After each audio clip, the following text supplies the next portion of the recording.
चलिए, फ्लक्चुएशन हो गया था, सिस्टम बंद हो गया था, दोबारा चालू कर।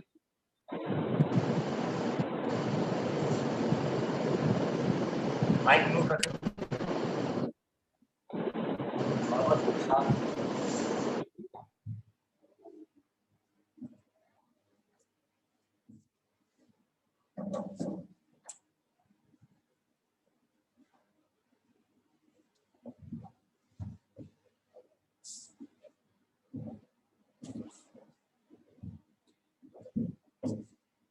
जो चैप्टर अपन शुरू कर रहे हैं उसका नाम है basic inorganic nomenclature. Basic inorganic nomenclature, short में उसका नाम रहेगा BIN। तो आगे हम BIN बोला करेंगे शॉर्ट में, BIN, बेसिक इनऑर्गेनिक नोमेनक्लेचर। ठीक है,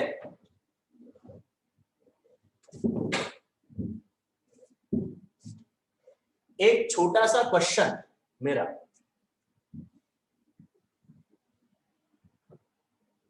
लिखना मत, सिर्फ बताना अगर आता है।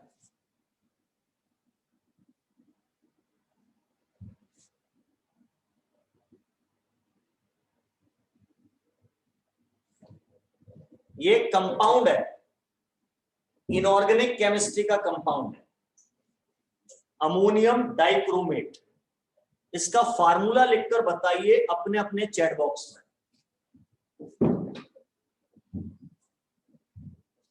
फॉर्मूला लिखकर बताइए इसका।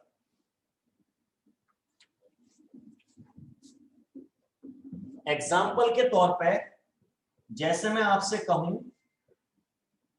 कि सोडियम क्लोराइड का फार्मूला बताइए, सोडियम क्लोराइड का फार्मूला क्या होता है? NaCl। वैसे इसका बताना है।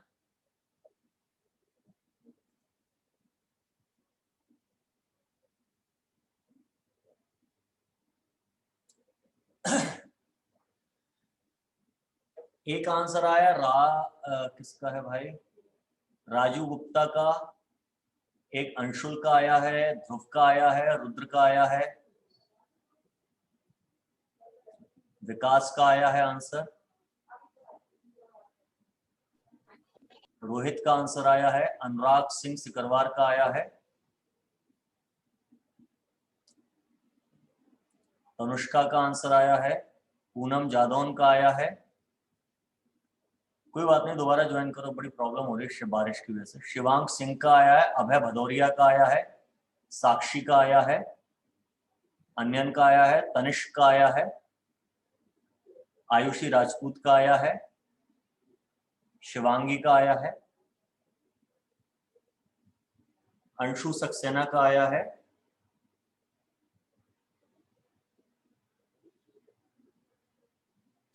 शिवांश कुमार साहू का आंसर आ गया है,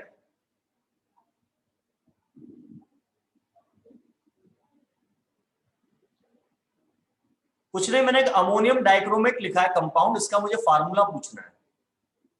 शिवम शर्मा का आया है, आर्यन का आया, प्रियांशु सिंह का आया, एक सामने नाम लिखा है अमोनियम डाइक्रोमेट, प्रियांशु जी, उसका फार्मूला बताना है, जैसे सोडियम क्लोराइड का NaCl होता है।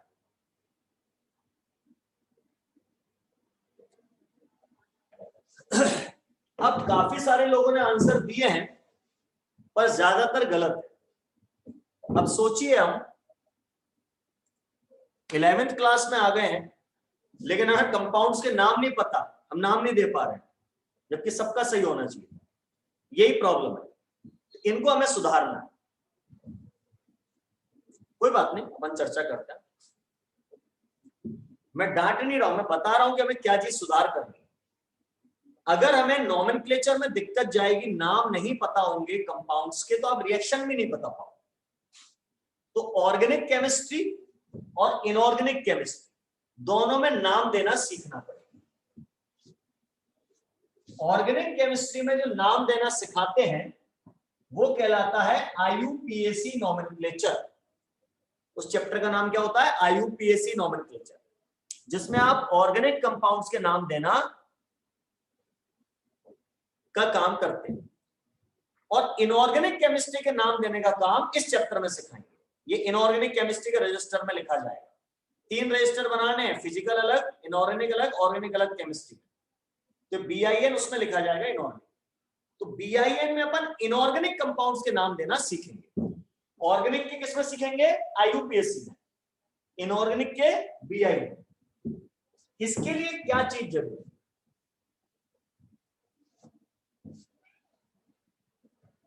सर इसका सही फॉर्मूला क्या था? आ रहा हूं उसी बात पे मैं अभी आके। ये जो चैप्टर लिखा है आपका बेसिक इनऑर्गेनिक नॉमेनक्लेचर, ये NCERT की किताब में नहीं। आज मैं आपको NCERT के सारे चैप्टर्स के नाम भी बता दूं, लेकिन रेजोनेंस में NCERT के अलावा भी बहुत कुछ पढ़ाया जाता है भाई, क्योंकि हमें कॉम्पिटिटिव एग्जाम की तैयारी करनी है, KVPY, NTSE और बहुत सारी चीजें हैं, ठीक है ना, तो वो सब चीज रहेगा। हाँ, ये इनऑर्गेनिक केमिस्ट्री का चैप्टर है, ठीक है। एक पीरियोडिक क्लास में मैं भी सब लिख ही दूंगा, आज मैं लिख के बता दूंगा, ठीक है ना। फिलहाल इस बात पे ध्यान दो कि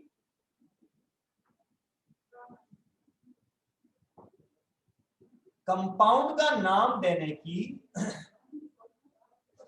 इनऑर्गेनिक कंपाउंड का, ऑर्गेनिक का नहीं, कार्बन वालों का नहीं, इनऑर्गेनिक कंपाउंड्स का नाम देने की मेथड होती है Chris cross method. Chris cross method ज्यादातर ये आयनिक कंपाउंड्स पे चलती है। कैसे कंपाउंड्स पे? आयनिक। लाइट फ्लक्चुएटिंग, ज्यादातर ये आयनिक कंपाउंड्स पे चलती है, पर कोवेलेंट में भी चल सकती है। ज्यादातर किस पे चलेगी? Ionic compound. इसमें कंपाउंड्स का नाम कैसे दिया जाता है क्रिस क्रॉस मेथड में?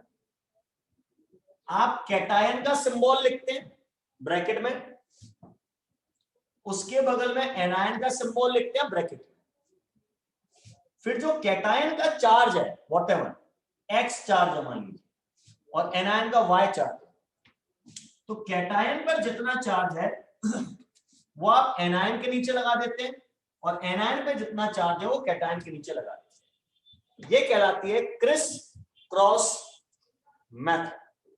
अब इससे अपन एक एग्जांपल करके देखते हैं। एग्जांपल के तौर पर मुझे कैल्शियम फॉस्फेट का फार्मूला लिखना है। मेरे को जरूरत पड़ी कैल्शियम फॉस्फेट का फार्मूला लिखने की जरूरत पड़ी, तो मैं क्या करूंगा, मैं भी समझा ही रहा हूं।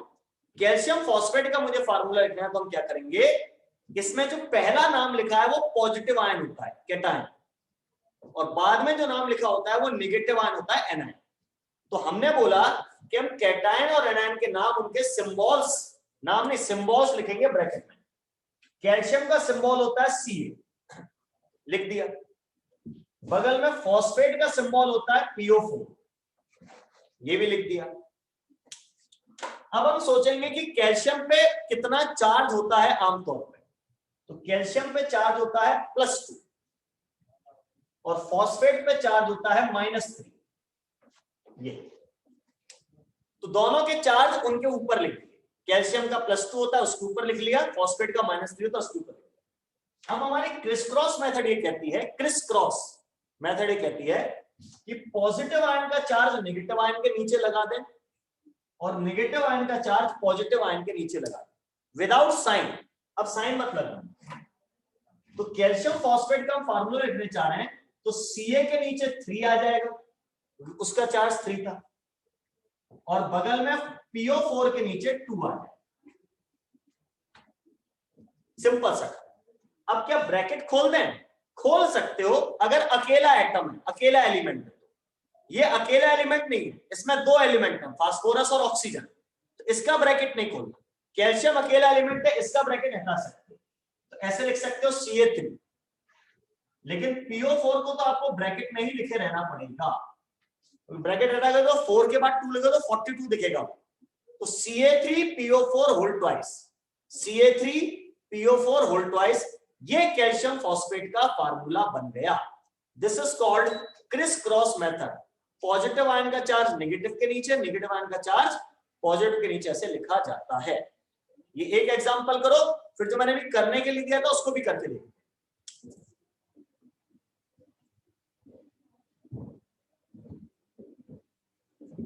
सर +2 था, इसमें -3, तो माइनस चार्ज होना चाहिए। मतलब यहाँ माइनस लगाओ ऐसा कह रहे हो क्या? नहीं, वो उस पे पूरे पे +2, इस पे पूरे पे -3, हाँ, तो पूरे कंपाउंड पे माइनस चार्ज होना चाहिए। क्यों होना चाहिए? पूरे कंपाउंड पे कोई चार्ज नहीं होना चाहिए, यही तो हमने किया है। इस पे -3 और इसकी संख्या 2 है, -3 आयंस 2 हैं, number of phosphate ion is 2 and the charge carried by one phosphate ion is -3, तो -2 into 2, sorry, -3 into 2, total negative charge is -6. Then if you calculate for positive ion, then Ca double positive ion is there. The charge on one calcium ion is +2. And what is the number of calcium ions? 3. So overall charge +2 into 3 +6. So total positive charge is equal to total negative charge. ये एक general फंडा है, किसी भी compound में positive negative बराबर होना चाहिए, वही तो आया, isn't it? सही है यार, ये तो गलत था।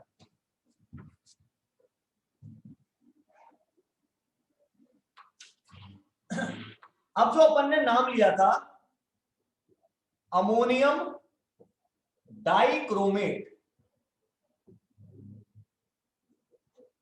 कितनी आसान सी मेथड है, कुछ नहीं है इसमें, लेकिन एक काम आपको करना पड़ेगा, सबके सिंबल याद करने पड़ेंगे कि कैल्शियम का सिंबल Ca होता है, फॉस्फेट का PO4 होता है, और चार्ज भी याद करने पड़ेंगे।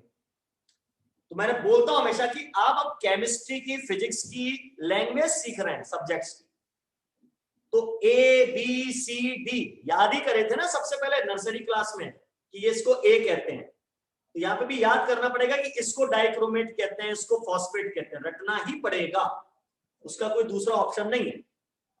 अमोनियम का सिंबल होता है NH4, तो मैंने ब्रैकेट में NH4 लिख दिया, बगल में डाइक्रोमेट का सिंबल होता है Cr2O7, बगल में Cr2O7 लिख दिया।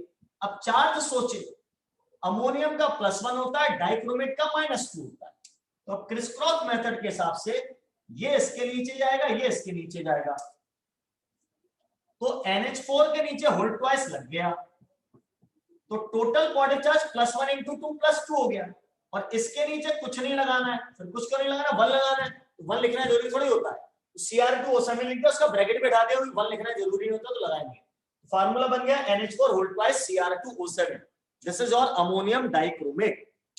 आसान सा काम था, दिक्कत क्या थी कि हमें डाइक्रोमेट नहीं पता क्या है, हमें अमोनियम नहीं पता क्या है, तो ये आपको याद करना पड़ेगा, ऑल्दो 9th-10th में याद कर लेना चाहिए था, पर किसी कारणवश आप लोग नहीं कर पाए होंगे। तो कल मैंने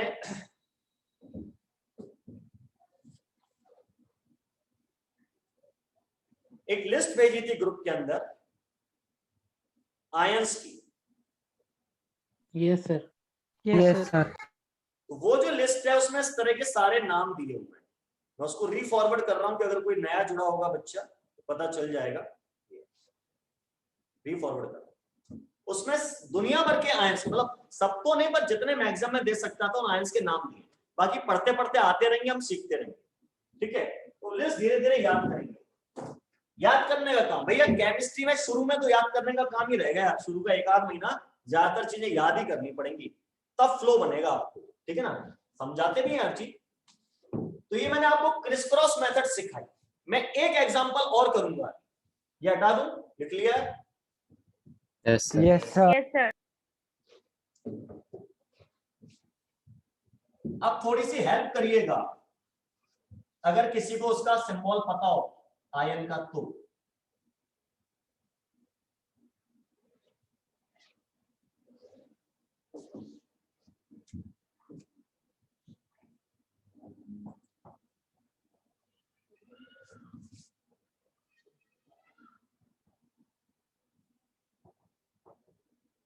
एल्यूमिनियम जिंकेट, इसका मुझे फार्मूला बनाना है, तो किसी को एल्यूमिनियम का सिंबल याद है?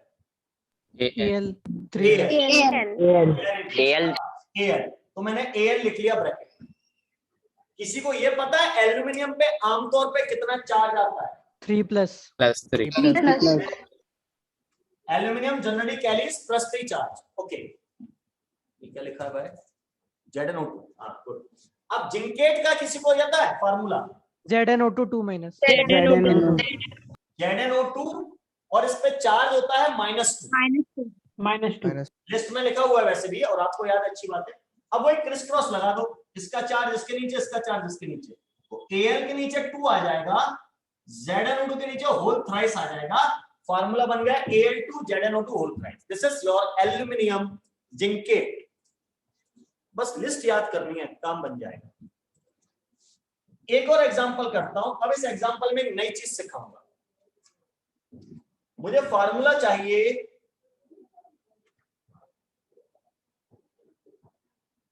मैग्नीशियम सल्फेट का। मैग्नीशियम सल्फेट का फार्मूला चाहिए। मैग्नीशियम का सिंबल MgSO4. Mg2। Mg। अरे मेरे को कम आता, मैं अभी सीख रहा हूं बेटा, मेरे को तुम सीधे फार्मूला नहीं बताओ, मैं भूल जाऊंगा, है ना। मैं भी पढ़ा लिखा कम हूं यार, समझा। मैग्नीशियम का सिंबल Mg, इसका चार्ज +2।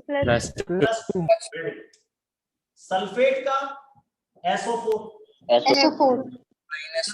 चार्ज -2। अब आप क्रिस क्रॉस मेथड करेंगे तो इसका फार्मूला बनेगा Mg2SO4 होल ट्वाइस। तो मैग्नीशियम सल्फेट का फार्मूला Mg2SO4 होल ट्वाइस। आप लोग कुछ और बोल रहे थे, क्या चक्कर है? Sir, एक्चुअली क्या है, वैसे तो फार्मूला ये है, ठीक है, लेकिन आपने नीचे जो नंबर लगा रखे हैं, सबस्क्रिप्ट बोलते हैं इसको, सबस्क्रिप्ट में जो नंबर लगा रखे हैं, अगर ये किसी कॉमन फैक्टर से डिवाइड हो सकते हैं, किसी कॉमन फैक्टर से डिवाइड हो सकते हैं, तो हमको कर दिया जाता है डिवाइड, यानी इनको सिंप्लीफाई कर लेना चाहिए। क्या ये दोनों नंबर किसी एक डिजिट से कट सकते हैं? 2 कर सकते हैं। तो आप 2 से डिवाइड कर दीजिए, ये भी 1 हो जाएगा तो लिखने की जरूरत नहीं है, और ये भी 1 हो जाएगा तो लिखने की जरूरत नहीं है। तो फार्मूला बन गया MgSO4। ये भी ध्यान रखना है कि अगर नंबर किसी से डिवाइड हो रहे हैं तो कर देना है, सिंप्लीफाइड फॉर्म में लिखना है। तो MgSO4 मैग्नीशियम सल्फेट का फार्मूला हो गया।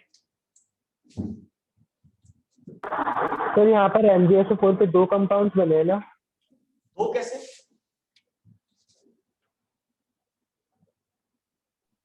सर 2 आपने डिवाइड कर दिया कॉमन फैक्टर से, ये बना फार्मूला, फिर उसको 2 से डिवाइड करके ये बना दिया। ये दोनों अलग अलग हैं, ऐसा कहना चाह रहे हो क्या? नहीं सर, पहले वाले में 2 है और जो आपने बाद में लिखा उसमें 1 है, ये कहना चाह रहे हैं। यहाँ 2 की जगह 1 कर दिया, ये कहना चाह रहे हो क्या? Yes sir. हाँ तो वही तो समझा रहा हूं, यहाँ भी 2 आया, यहाँ भी 2 आया। अगर कैटायन और एनायन दोनों के नीचे जो नंबर लिखे हैं, अगर वो किसी एक सिंपल नंबर से कट सकते हैं तो हम उसको काट देते हैं, सिंपलेस्ट रेशो लिखते हैं, वी राइट सिंपलेस्ट रेशो। अच्छा बताओ इन दोनों में क्या रेशो है? 2:2 का रेशो है ना? Yes sir. तो 2:2 के रेशो को मैं 1:1 नहीं बोल सकता? ये सब बोल सकते हैं। बस वही किया है और कुछ नहीं। बोलने में ये भी सही है पर ये आसान पड़ेगा। एक और एग्जांपल देख लेते हैं, चलिए कोई बात नहीं। सर सिंपल नंबर हमेशा 2 ही रहेगा। हैं? सिंपल नंबर हमेशा 2 ही रहेगा नहीं, कुछ भी हो सकता है, मुझे क्या? काटने के लिए। अभी एक और देख लो, लो ये लो,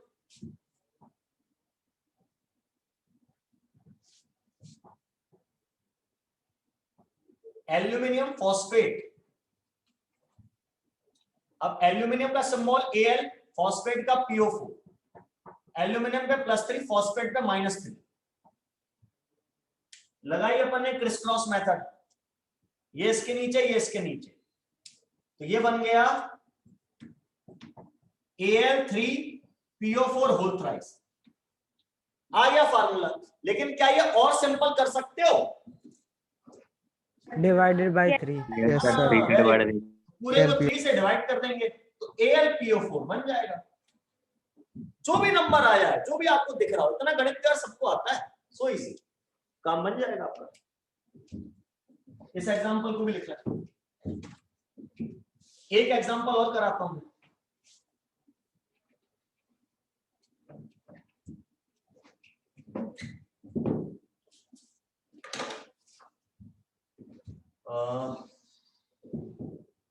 सर ऐसा कह सकते कि दो आयन कॉमन आए तो उनको हटा के लिख सकते हैं, मतलब कॉमन ना लिखा जाए तो भी काम चलेगा। सर मतलब जैसे +3 और -3 दोनों आयन कॉमन आ रहे हैं तो उनको ना लिखें, हाँ मतलब बिल्कुल डिवाइड करने के लिए। बिल्कुल, ऐसे किया वही है, पर मैंने अलग तरीके से बोला है, आप अलग तरीके से बोल सकते हैं, बात हुई। एक और करके देखते हैं अपन। हम्म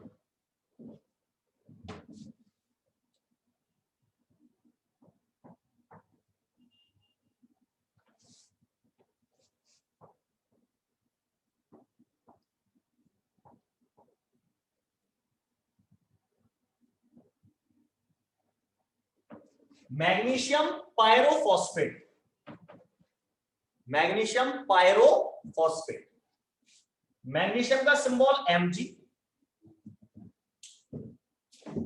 चार्ज होता है +2। पायरोफॉस्फेट का हो सकता है पायरोफॉस्फेट लिस्ट में नहीं हो जो मैंने दी है, सब कुछ तो नहीं दे सकते लिस्ट में। पायरोफॉस्फेट का किसी को याद हो? नहीं, पायरोफॉस्फेट होता है P2O7 और इस पे चार्ज होता है -4। अब क्रिस क्रॉस लगाओगे तो यहां 4 आएगा, यहां 2 जाएगा, तो फार्मूला बनेगा Mg4 P2O7 P2O7 का होल ट्वाइस। ठीक है, वेरी गुड, बन गया। अब ये किसी नंबर से डिवाइड हो रहा है क्या? कॉमन फैक्टर से। 2 से। ये वाला 2 से कैंसिल आउट होगा, लेकिन अब पूरा नहीं कटेगा। चार्ज 2 से डिवाइड होगा तो Mg2 बचेगा और P2O7 एक ही रह जाएगा, 2 से कैंसिल होकर एक ही रह जाएगा। तो फार्मूला बन गया Mg2 P2O7 मैग्नीशियम पायरोफॉस्फेट। तो कैंसिल करना है अगर संभावना बन रही है तो ध्यान रखना।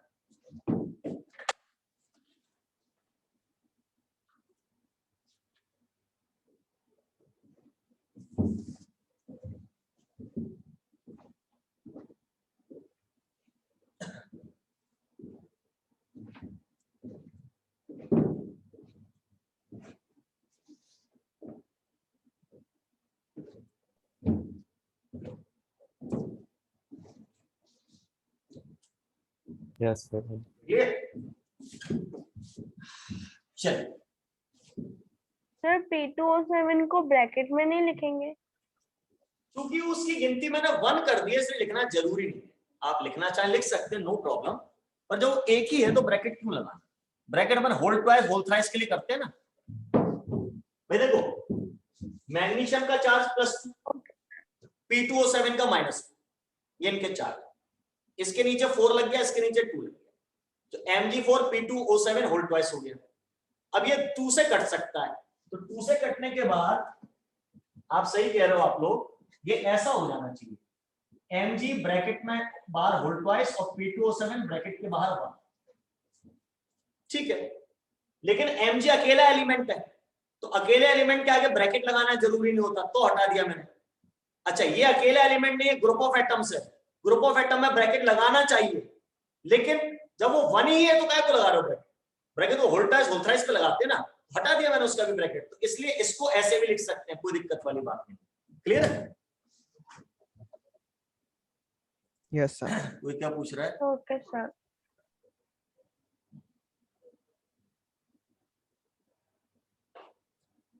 ये इनऑर्गेनिक की फेयर में लिखा जाएगा, कोई पूछ रहा था है ना, इनऑर्गेनिक की फेयर कॉपी में।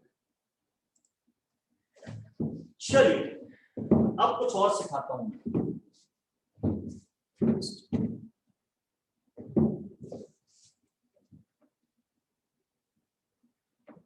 तो यार मेन काम रह गया हमारे पास कि हमें एटम्स के नाम याद करने पड़ेंगे या आयंस के नाम याद करने पड़ेंगे, आयंस के, कि क्या होता है फॉस्फेट, क्या होता है सल्फेट, क्या होता है थायोसल्फेट, ये याद करना पड़ेगा। लिस्ट आपको दे दी है, धीरे धीरे जितना जल्दी हो सके उतना जल्दी याद करें। अभी एक काम होता है, एनायंस के नाम और कैटायंस के नाम के कुछ ट्रेंड समझा देता हूं मैं, ट्रेंड, तो आपको लिस्ट याद करने में आसानी पड़ेगी। भाई मेरा काम है सिखाना, मैं चाहता हूं ज्यादा से ज्यादा सिखा दूं, रटना नहीं पड़े। और दो रटने के काम में कह सकता हूं रट लो, लेकिन मैं थोड़ी सी कोशिश करता हूं इससे आपको चीजें समझ में भी आए। कुछ बेसिक फंडामेंटल्स आपको बता रहा हूं जो पूरी जिंदगी काम आएंगे आपको। अगर किसी चीज पर पॉजिटिव चार्ज है, कैसा चार्ज है? Positive charge. हाँ बोलो भाई अनुष्का, क्या बोला था अभी? मैंने क्या बोला था? मैं ये बता रहा हूं कि कैटायन एनायन के नाम अपने को याद करने, लिस्ट भेजी हुई है, मैं उनको थोड़ा समझा भी रहा हूं कि कैसे याद करोगे तो आसान हो जाएगा। ये बता, मैं बोल गया क्या बता।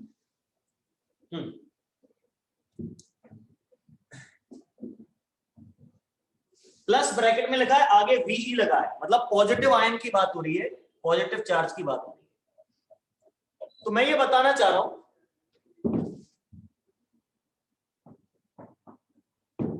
जब किसी चीज पर पॉजिटिव चार्ज आता है, कैसा चार्ज आता है? पॉजिटिव चार्ज, तो हम उसके नाम के लास्ट में IUM इयम या YM अम लगाते हैं।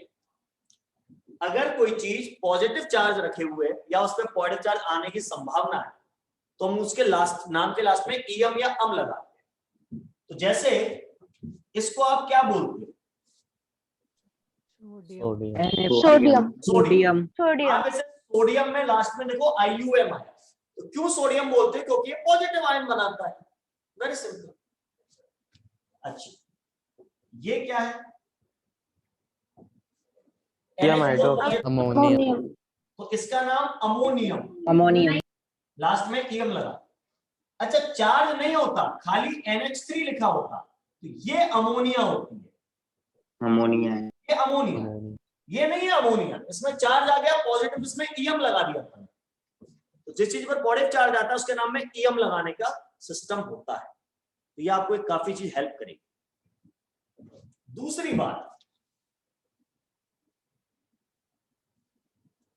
अगर किसी चीज पर, एलिमेंट पे, इफ एलिमेंट गेन्स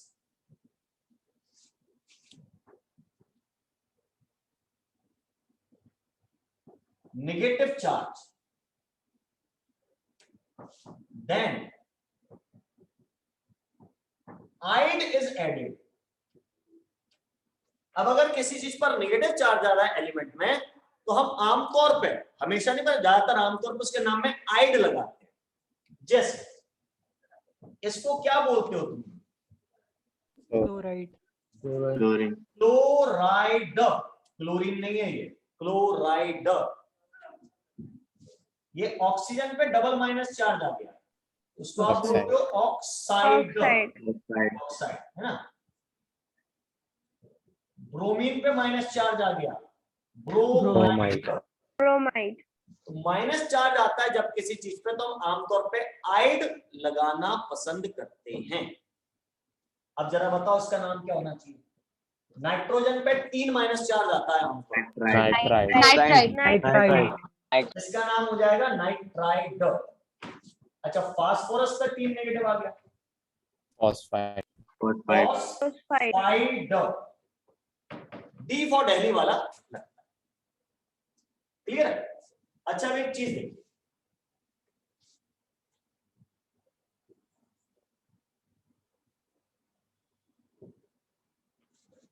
ये क्या लिखा है? क्लोरीन। क्लोरीन। क्लोरीन या chloride? Chlorine. Chlorine. Chlorine. This is chlorine.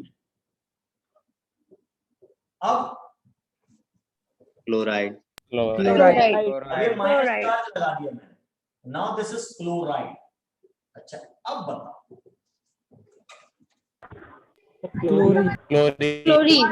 Chlorine. Positive charge है, पॉजिटिव चार्ज के लिए इयम लगाने को बोला है, क्लोरियम। इसका नाम क्लोरियम। अब पहले क्लोरीन पे तो पॉजिटिव चार्ज आते नहीं है। अरे तुम्हें बताया नहीं गया तो उसका मतलब आता नहीं है क्या? सब आता है, ठीक है। नेगेटिव, पॉजिटिव, जीरो तीनों चार्ज आते हैं।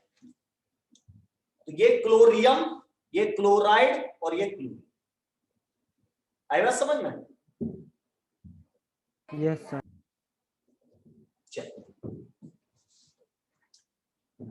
एक और चीज बताते हैं इसी में, नोट में तीसरा पॉइंट।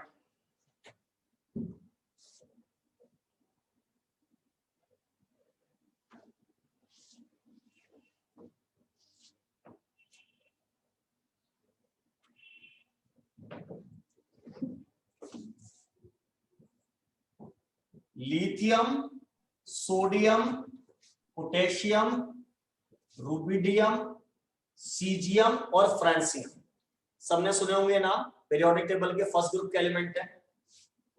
ये सब लोग केवल +1 चार्ज दिखाते हैं, सिर्फ +1 और कोई नहीं। जैसे क्लोरीन बदमाशी कर रहा था, +1 भी दिखा रहा है, -1 भी दिखा रहा है, 0 भी दिखा रहा है। 0 तो खैर हर एलिमेंट दिखा सकता है। जब एलिमेंट किसी से जुड़ा नहीं होता तो उसका चार्ज 0 ही होता है, जुड़ने के बाद चार्ज आता है। तो ये सब केवल +1 चार्ज शो करते हैं। अच्छा, ये जो चार्ज है इसके लिए वर्ड और यूज किया जाता है oxidation number. We call it oxidation number. What is the oxidation number of lithium, sodium, potassium, rubidium, francium? +1। They can not show any other oxidation state. It means these elements do not show variable oxidation state। ये element variable oxidation state नहीं बताते। Variable मतलब बदल बदल, बदमाशी नहीं करते। ऐसे ये भी हैं, beryllium, magnesium, calcium, strontium, barium और रेडियम, ये सब +2 शो करते हैं, केवल +2 चार्ज और कोई नहीं। ऐसे एल्यूमिनियम केवल +3 शो करता है। ये लोग वेरिएबल ऑक्सीडेशन स्टेट शो नहीं करते, मतलब इन सबके ऑक्सीडेशन नंबर फिक्स्ड हैं, बदलेंगे नहीं कभी भी, ठीक है। लेकिन कुछ एलिमेंट बदमाश होते हैं, जैसे आयरन।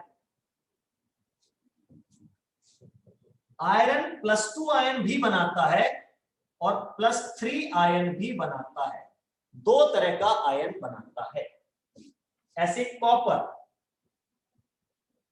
+1 आयन भी बनाता है और +2 आयन भी बनाता है। ऐसे ही लेड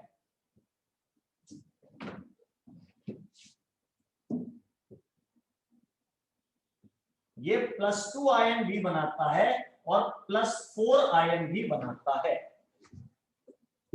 तो जो एलिमेंट ऐसा कर रहे हैं कि 2 या 3 तरह के चार्ज शो कर पा रहे हैं, तो हम कहते हैं ये लोग वेरिएबल ऑक्सीडेशन स्टेट शो करते हैं। ये लोग क्या कर रहे हैं? वेरिएबल, बदल बदल के ऑक्सीडेशन स्टेट शो कर रहे हैं। अच्छा, एक और चीज, इसमें आयरन का सिंबल मैंने F ही लिखा, जबकि आयरन की स्पेलिंग में कहीं F नहीं आता। क्यों? Greek and Latin. Greek language. ये ग्रीक लैंग्वेज का नाम है, ग्रीक या लैटिन लैंग्वेज का नाम है। Ferrous sir.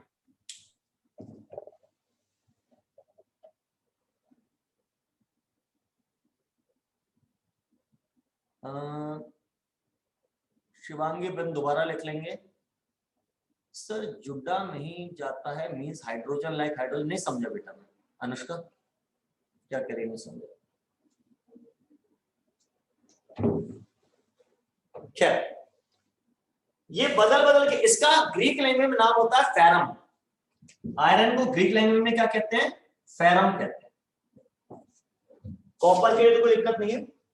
लेड को, अब लेड के सिंबल में भी स्पेलिंग में पी नहीं आ रहा, तो लेड को ग्रीक लैंग्वेज में प्लम्बम कहते हैं। प्लम्बम। सोडियम को क्या कहते हैं? Natrium, natrium NaTrium, natrium. Potassium को केलियम। ठीक है, ये भी एक लिस्ट भेज दूंगा आपको ग्रीक लैंग्वेज, ठीक है ना। तो ये इनके ग्रीक लैंग्वेज के नाम, वो एक अलग बात हो। अब क्या है, जब 2 तरह के चार्ज कोई शो कर रहा हो मेटल, तो उसमें जिसके ऊपर चार्ज कम है, कम चार्ज, उसके नाम में अस लगता है, यानी इसको आप बोलोगे फेरस, और जिस पे ज्यादा चार्ज है उसके नाम में इक लग जाता है, अम हटा के फेरिक। अब सुनो, यहाँ पॉजिटिव चार्ज है दोनों पे, और मैंने अभी क्या समझाया, पॉजिटिव चार्ज है तो क्या जोड़ते हैं, ईएम। लेकिन अब मैंने ईएम नहीं जोड़ा क्योंकि यहाँ दो तरह का चार्ज, इसलिए उनको सेपरेट करना पड़ेगा, उनको डिस्टिंग्विश करना पड़ेगा। दोनों में अम जोड़ दूंगा तो कैसे पता चलेगा कि क्या है, तो इसलिए फिर अस और इक का सहारा लिया जाता है, फेरस और फेरिक। तो समझाओ अब इसको क्या बोलोगे, क्यूप्रस ज्यादा चार्ज है तो क्यूप्रिक, क्यूप्रिक वैल्यू मत देखना, ब्रेक कम ज्यादा देख लेना। This one is cuprous and this one is cupric. अब इसको क्या बोलोगे, Gladys. नहीं प्लम्बम से चलाएंगे, ग्रीक लैंग्वेज से। प्लम्बरस प्लम्बस, प्लम्बरस और प्लम्ब्रिक। प्लम्बिक, प्लम्ब्रिक प्लम्बस और प्लम्बिक, ठीक है, ये चीज होती है। कभी कभी इंग्लिश नाम भी ले लेते हैं अगर ग्रीक नेम बहुत टफ पड़ रहा है तो, जैसे ये देखो, ये मरकरी,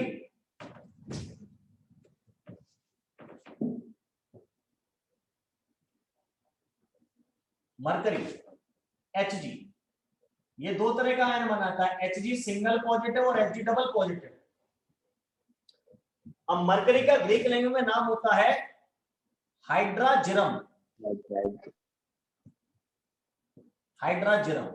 अब हाइड्राजिरम बड़ा टफ पड़ेगा तो मरकरी यूज कर लेते हैं, इसको बोलते हैं मर्क्यूरस, बोलते हैं मर्क्यूरिक, ऐसा चल जाए। तो अस और इक करके नाम लगाए जाते हैं। सर नीचे वालों को नहीं लिख सकते ऐसे ना, किसके, आयरन के और कॉपर का ही? अच्छा आयरनस और आयरनिक नहीं, वो फेरस और फेरिक ही चलते हैं। मैंने कहा जहां बहुत डिफिकल्ट पढ़ रहा हो ग्रीक नेम वहां अवॉइड कर लेते हैं। फेरस फेरिक डिफिकल्ट कहां है यार,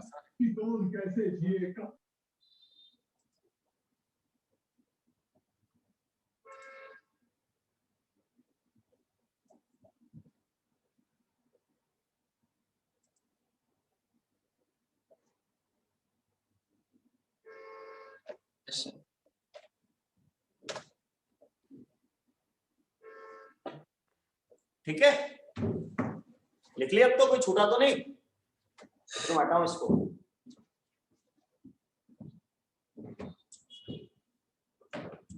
यस सर। इस बात का इस्तेमाल हम ऐसा नहीं कि केवल मेटल्स के लिए करेंगे, हम नॉन मेटल्स में भी करेंगे कि अगर दो तरह का चार्ज आ रहा है तो कम वाले में अस, ज्यादा वाले में इक। अभी समझाऊंगा मैं और आगे एग्जांपल देगा।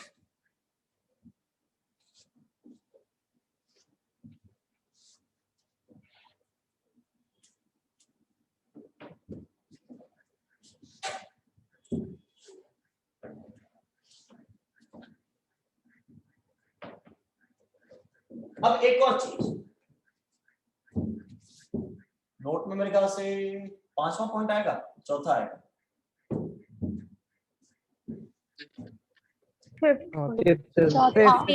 स्टार्ट होगा। अब नेगेटिव आयन में मैंने बोला कि किसी चीज पर नेगेटिव चार्ज आ जाए तो उसके नाम में आइड लगाओ, सेकंड पॉइंट पे लिखवाया था, नेगेटिव चार्ज आए तो क्या लगाओ, आइड। अब जरा देखिए,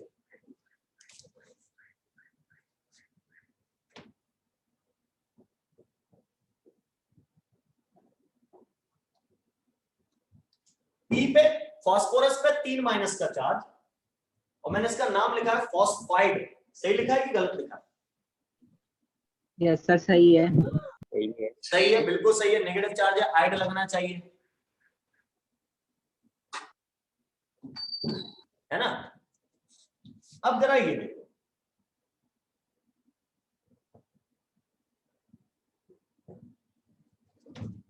अब इस फास्फोरस में कुछ और भी जुड़ गया है क्या? Sir oxygen. तो अब इसका नाम क्या होगा?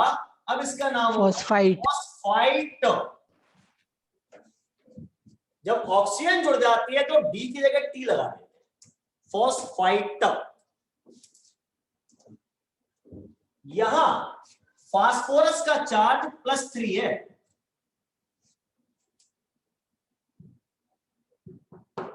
इसको नोट में कैसे लिखाएं सर? आप कहेंगे सर आपको कम दिख रहा है, चश्मे का नंबर बदलवाओ, चार्ज तो -3 लगा हुआ है, वो तो पूरे PO3 पे लगा है। इसमें फास्फोरस का चार्ज +3 है, ऑक्सीजन का चार्ज आप लोग जानते हो, इतना तो पढ़े लिखे हो, -2 होता है। -2 -2 कितने ऑक्सीजन दिख रहे हैं भाई? कितने ऑक्सीजन है बे? 3 3 -6 एक ऑक्सीजन पे -2, -6 तीन ऑक्सीजन पे -6, लेकिन इस पूरे पे -6 नहीं दिख रहा, -3 दिख रहा है। तो बाकी का 3 कहाँ गया? तो बाकी का 3 इस फास्फोरस ने काट दिया, क्योंकि इस पे +3 रहा होगा। ऐसे चार्ज पता किया जाए, अंदाजा लगाया। ये फॉस्फोराइड है। अब जरा एक और चीज देखो,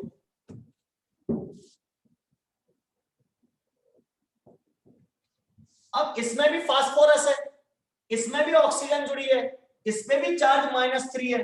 अब मैं फंस गया, मैंने कहा था अकेला एलिमेंट तो आइड लगाओ, ऑक्सीजन लग जाए तो आइट लगाओ। अब क्या करूं मैं? तो अब यहाँ का जरा चेक करो, टोटल माइनस चार्ज कितना हो रहा है ऑक्सीजन का? 8 8 लगाएंगे। दिख कितना रहा है? शो कितना हो रहा है? -3। कितना गायब हो गया? 5 5 5। That means this phosphorus must be carrying +5 charge. तो अब दोनों में ऑक्सीजन है, लेकिन फर्क क्या दिख रहा है? इसमें चार्ज कम है, फास्फोरस में इसमें ज्यादा है। तो ऐसे में क्या करते हैं, कम चार्ज वाले में 8 लिखते हैं, ज्यादा चार्ज वाले में 8 लिखते हैं। 8 फॉस्फाइड, फॉस्फाइड, फॉस्फेट, 8। एक और एग्जांपल दे रहा हूं, उससे आपको और समझ में आ जाएगा, बल्कि अब आप करवाओगे मेरे को। यहां सल्फर पे 2 माइनस का चार्ज है, क्या लिखूं इसका नाम? सल्फाइड सल्फाइड सल्फाइड, डी लगाऊं ना? Yes sir. अब एक मेरे पास ये सल्फाइड सल्फाइड सल्फेट ये दो सल्फेट समझदार है। इसमें चार्ज निकालोगे, सल्फर का +4 आएगा या +6 आएगा। तो क्या करते हैं, इसको सल्फाइट, इसको सल्फेट, ऐसा कर। तो ये समझाने से मुझे लग रहा है कि अब आपको लिस्ट याद करने में बहुत हेल्प मिल जाएगी। अब जल्दी याद हो जाएगी लिस्ट, रटने का काम नहीं पड़ेगा, एक बार पढ़ने से याद हो जाएगी। ठीक है ना? काफी सारे पैटर्न समझा दिए, जो नाम देने के पैटर्न दिए गए। ठीक है ना? इसको नोट कर लो, फिर आगे की बात करते हैं।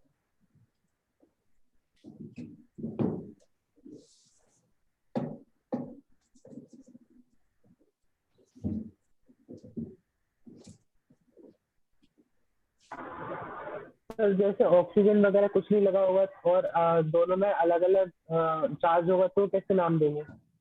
ऐसा नहीं हो सकता, इट इज नॉट पॉसिबल।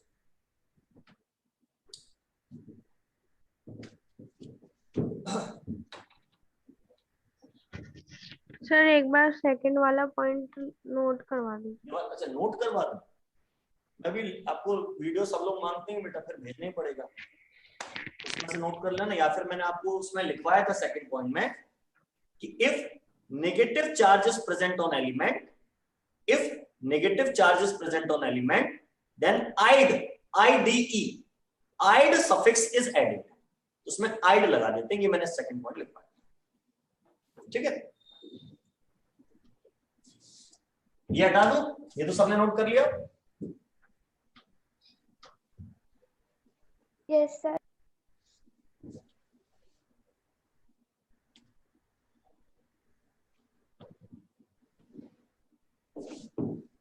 अब जरा मैं दूसरी बात करता हूं, काफी लोग पूछ भी रहे हैं, परेशान भी हो रहे हैं।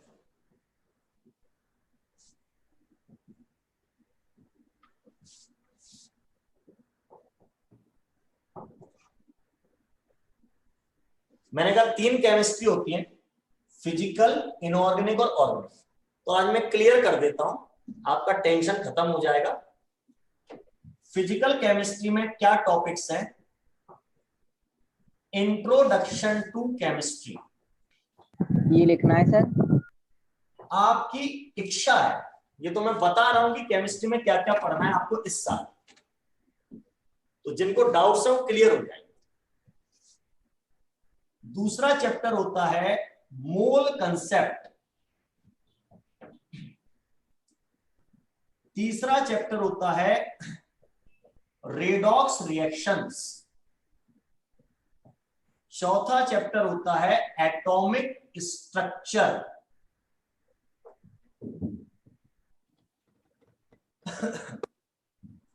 पांचवा चैप्टर होता है गैसियस स्टेट, इसको कई बुक्स में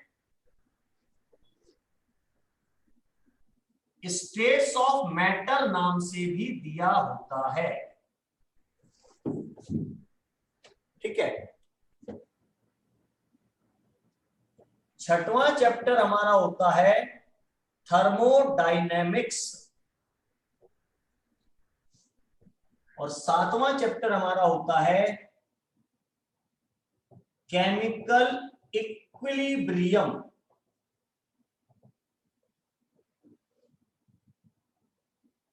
आठवां चैप्टर होता है आयोनिक इक्विलिब्रियम, ये, और एक नवा चैप्टर होता है, छोटा सा है, न्यूक्लियर केमिस्ट्री। ये इस साल 11th क्लास में आपके फिजिकल केमिस्ट्री के चैप्टर हैं, सिर्फ और सिर्फ और सिर्फ 11th क्लास। ठीक है, मेरे ख्याल से अब पिक्चर क्लियर हो। दूसरी बात, जिस पर मैंने क्रॉस लगा दिया वो चैप्टर आपकी एनसीईआरटी की किताब में नहीं है, और रेजोनेंस की शीट है पर एनसीईआरटी की किताब में नहीं है ये चैप्टर्स।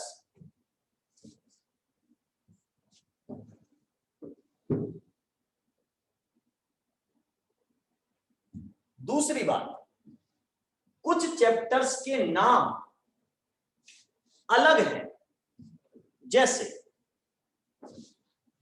रेडॉक्स रिएक्शन आपके एनसीईआरटी में 8वां चैप्टर है, मैंने सेकंड नंबर पे लिखा है तो सिर्फ मतलब नहीं है, उसमें परेशान मत हो, मैंने किसी भी ऑर्डर में लिख दिया, नाम लिख दिया मैंने चैप्टर्स को। दूसरी बात, मोल कंसेप्ट नाम का कोई चैप्टर एनसीईआरटी में नहीं, लेकिन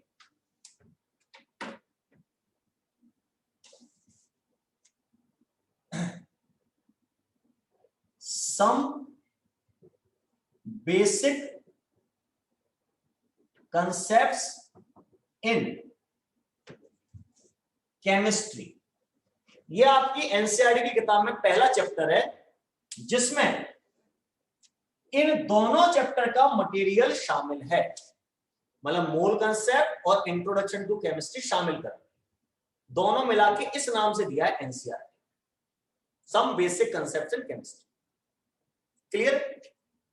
न्यूक्लियर केमिस्ट्री एनसीईआरटी में कहीं नहीं, हम लोग न्यूक्लियर केमिस्ट्री पढ़ाते हैं एटॉमिक स्ट्रक्चर के साथ जोड़ के, एटॉमिक स्ट्रक्चर से अलग भी पढ़ा सकते हैं, एटॉमिक स्ट्रक्चर के साथ भी पढ़ा सकते हैं, एटम के अंदर ही तो होता है न्यूक्लियस, उससे रिलेटेड बात। तो क्लियर है, ये फिजिकल केमिस्ट्री के चैप्टर्स। अब मैं आ जाता हूं इनऑर्गेनिक केमिस्ट्री।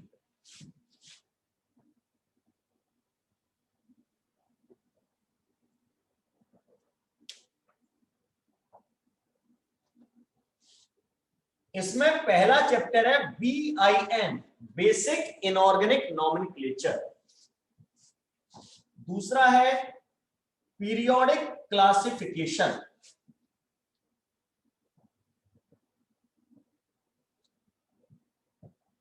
तीसरा है केमिकल बॉन्डिंग, चौथा है हाइड्रोजन, पांचवा है S ब्लॉक एलिमेंट्स, छठवां है P block elements, group 13 and 14, periodic table में जो पी ब्लॉक होता है उसके अंदर 6 ग्रुप होते हैं, 13, 14, 15, 16, 17, 18। इस साल केवल 13th और 14th ग्रुप पढ़ने के लिए हैं, 15, 16, 17, 18 12th में पढ़ने के। क्लियर? ये इनऑर्गेनिक केमिस्ट्री के चैप्टर्स हैं।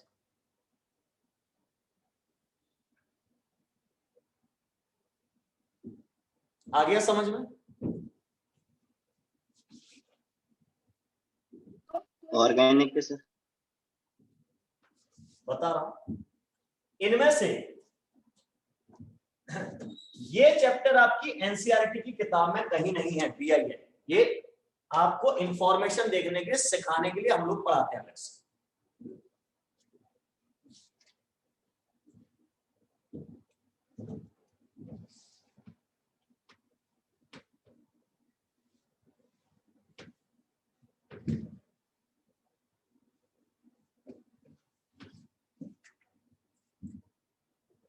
अब अगर आप ऑर्गेनिक केमिस्ट्री की बात करें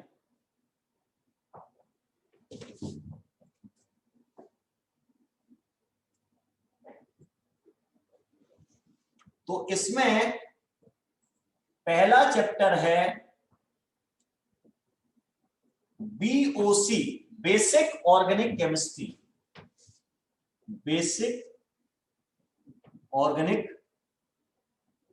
केमिस्ट्री।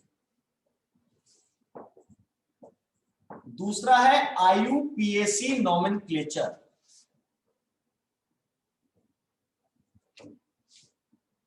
तीसरा है स्ट्रक्चरल आइसोमेरिज्म। चौथा है structural identification and POC1। POC का full form practical organic chemistry. Lab में जाकर जो टेस्ट लगाते हैं वो सब, दैट इज POC। आप कराओगे सर पीओ? क्यों नहीं कराऊंगा? लैब अरे सब कराऊंगा, चिंता क्यों कर रहे हो। पांचवा है हाइड्रोकार्बन, एल्केन, एल्केन, एल्कान, बेंजीन वगैरह। छठवां है EVS, इन्वायरमेंटल साइंस। मतलब ये तो क्या, कोई ग्रीन हाउस इफेक्ट वगैरह तो पढ़ो नहीं पढ़ो कोई फर्क नहीं पड़ता, पता है वैसे 6वीं क्लास से पढ़ते आ रहे हो। अब इनमें से आपकी एनसीईआरटी की केमिस्ट्री में, एनसीईआरटी की किताब में शुरू के ये चारों चैप्टर मिलाकर एक ही साथ दिए। उस चैप्टर का नाम है organic chemistry, some basic principles and techniques.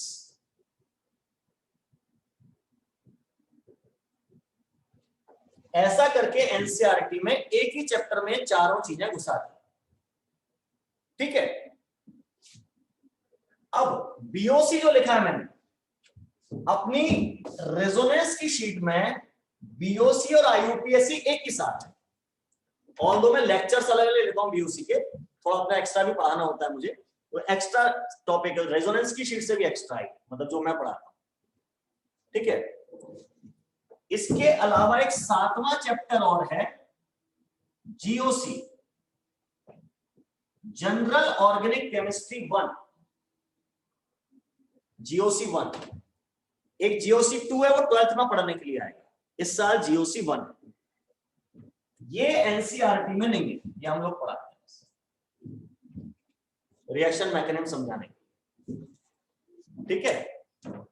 तो अब उम्मीद है फिजिकल ऑर्गेनिक इनऑर्गेनिक में परेशान नहीं होंगे कि क्या पढ़ा रहे हैं, क्या कर रहे हैं, कौन सा किस रजिस्टर में लिखना है, क्लियर है। लेकिन भैया जब मैं चैप्टर शुरू करता हूं बताता हूं भैया इस चैप्टर के इस पार्ट का चैप्टर इसमें लिखना है, ठीक है।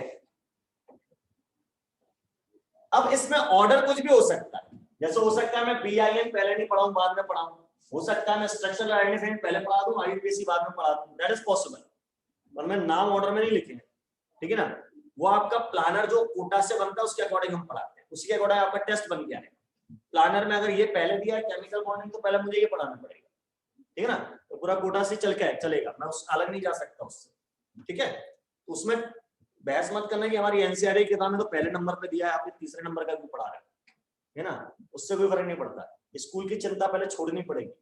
बाकी ये सब जो है इनकी शीट्स तो हैं, आपकी बोर्ड प्रिपरेशन स्कूल प्रिपरेशन की अलग से शीट्स मिलेंगी, अलग से किताबें मिलेंगी, उनमें आपके NCERT वाले नाम होंगे चैप्टर्स के, उनमें ये नाम नहीं, ये कंपटीशन की तैयारी की, उसमें आपके NCERT वाले नाम चलेंगे। NCERT की आपकी 2 किताबें हैं, टोटल मिलाकर 14 चैप्टर्स हैं, पहले पार्ट में 7 चैप्टर हैं, दूसरे पार्ट में 7 चैप्टर 7 ऐसा करके, ठीक है।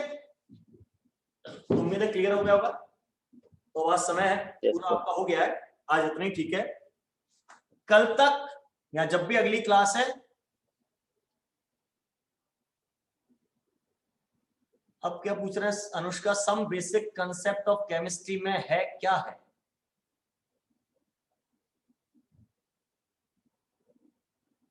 नहीं समझा बेटा अनुष्का।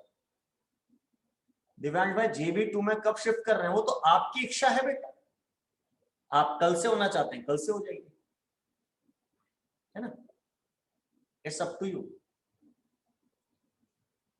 चलिए अब आपके लिए काम ये है कि जो लिस्ट भेज रखी है मैंने आयंस की, तो कृपया अगली क्लास से पहले उसको याद कर लें, ठीक है, जितना जल्दी हो सके याद कर लें, फिर अपन आगे बढ़ें। Thank you sir. मैं बोल देता हूँ, थैंक यू सर। भैया वो कर देंगे, ठीक है, okay. Thank you sir. Thank you.